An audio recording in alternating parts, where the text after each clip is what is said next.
Yaponiya xabarlar to'g'rida e'lon qilingan bir maqolada ko'rsatilishicha, hakerlar Shanxay saqchi doiralari saqlayotgan 1 milliard Xitoy fuqarosining uchurlarini qo'lga tushirgan. Bu hujjatlarda Xitoy nopisi to'g'riliq haqiqiy uchurlar saqlangan. Bu uchurlar bilan Xitoy hukumatı e'lon qilingan nopis soni o'rtasida cho'ng farq bo'lib, Xitoy o'zining nopisini oshirib ko'rsatgan ahvol bor ekan. Oshkorlangan uchurlardan qaraganda, oz sonli millatlarning nopisining 2017-yildan boshlab jiddiy ozlab ketganligi ko'rilgan.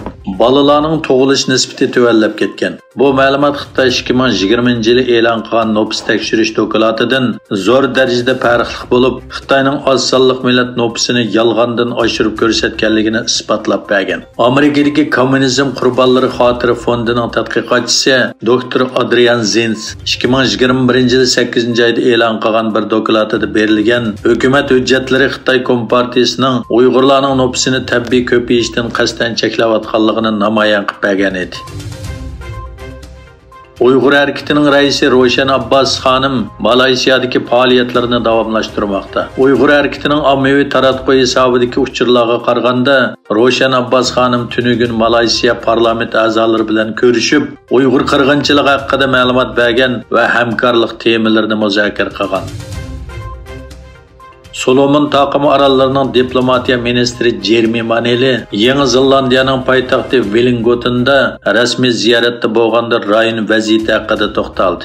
Maneli biz Xitoy bilan Amerika o'rtasida taraf tanlashimiz kerak bo'ladigan bir o'ringa qo'yilishini xohlamaymiz dedi.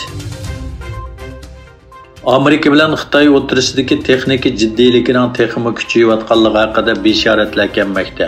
New York vaqt gazetidagi xabarlarga qaraganda, Amerika hukumatı Xitoy armiyasi ishlatiladigan ilg'or kompyuter texnikasiga yangi savdo cheklamasi qo'yishga tayyorlik qilmoqda.